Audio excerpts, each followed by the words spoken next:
Hello, everyone. I want to take you on a journey with me.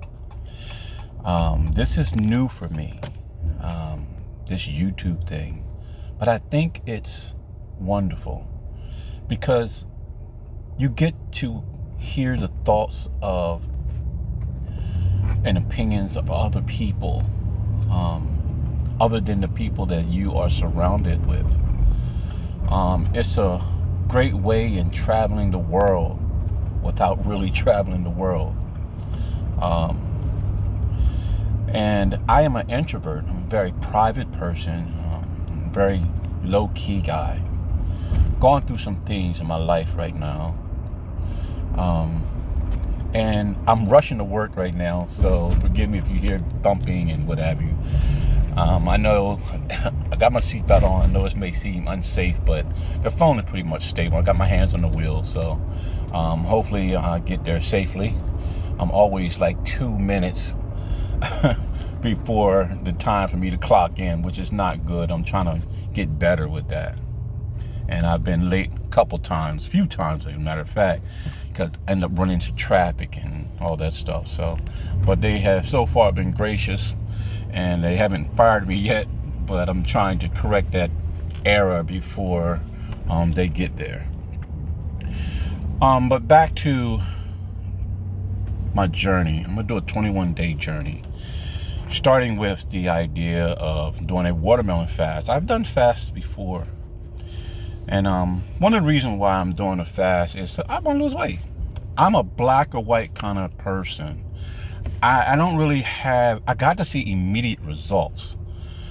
Okay, and yes, I understand water weight and all that stuff, but okay, if I can get the water weight off, okay, that's a start. So let's start with that. Now, I want you to know that I've been working out for months. So underneath all this water weight and underneath all this blub, I believe that there are some very nice muscles. Even at the age of 51, I'm in okay shape. So that is my reason. Other than the fact that, I would like to cleanse my body. At the age of 51, you have eaten a lot of things over the years. And a lot of the doctors and scientists like to say that there is no evidence that it cleanses because the liver cleanses its body, the body by itself. But I don't believe everything the doctors are saying. I've always been a skeptic. I believe in science, but I believe that there is a science beyond human science. I believe that there is I always tell my son there are two intelligences. There is the man's intelligence that gets you through this physical world, and then there is an inner intelligence. That intelligence is that intelligence that you don't have any control over, like breathing. Even if you held your breath, that inner intelligence will cause you to pass out just so it can keep you alive. That inner intelligence, when there's diseases in the body, it do what it got to do to try and make you well. You don't have no control over that. Now we got a physical intelligence that we learn about to help the inner intelligence use those things, like eating better, and doing things like exercising and trying to have positive thought and trying to stay out of bad environments if we can, or try to make the best out of the environments that we're in. So remember that as I begin to talk about my spiritual journey, because that's really what this is about for me.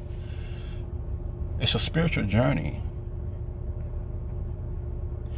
And I really can't believe I'm doing this even as we speak, and hopefully someone's out there not too bored. My spiritual journey, all my life, I had a person hand me the Bible.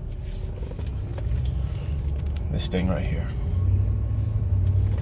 It is something that have ruled man's life for thousands of years.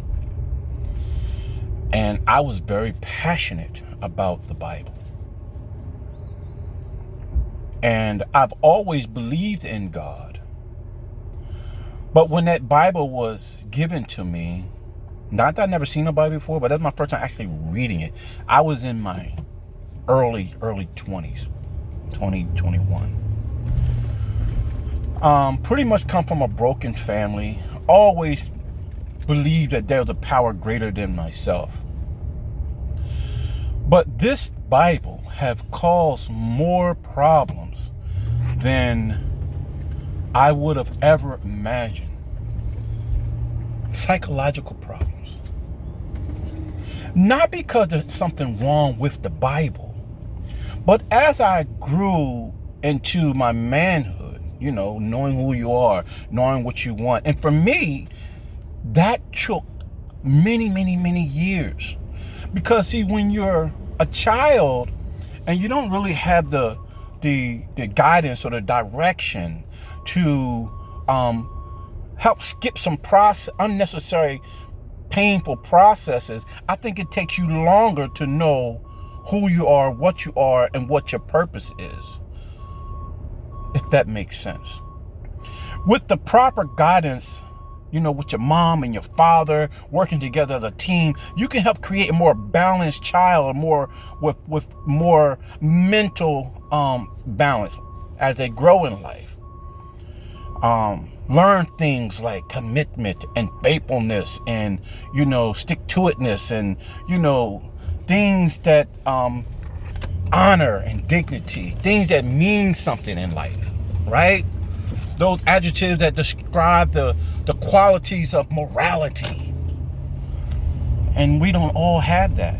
So sometimes in life, when you're growing up, you might be in different places than someone else who may have had a stable family. And even some of us who have stable families, whatever that is, can still become unstable.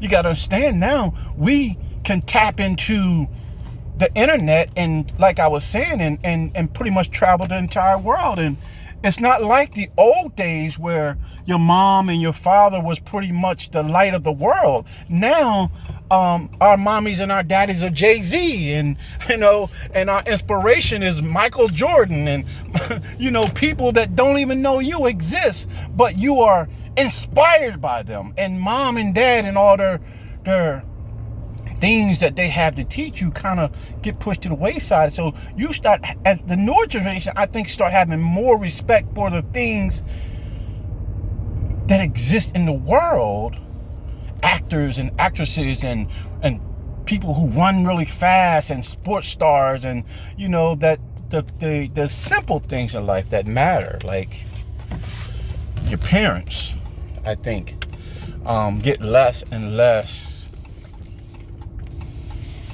respect. And I think that's one of the things that we are experiencing these days. I am at my job. I will catch up with you guys later to continue this process, and hopefully I didn't bore you too much. You have a beautiful day, and put some thought to that as you raise your children. God bless.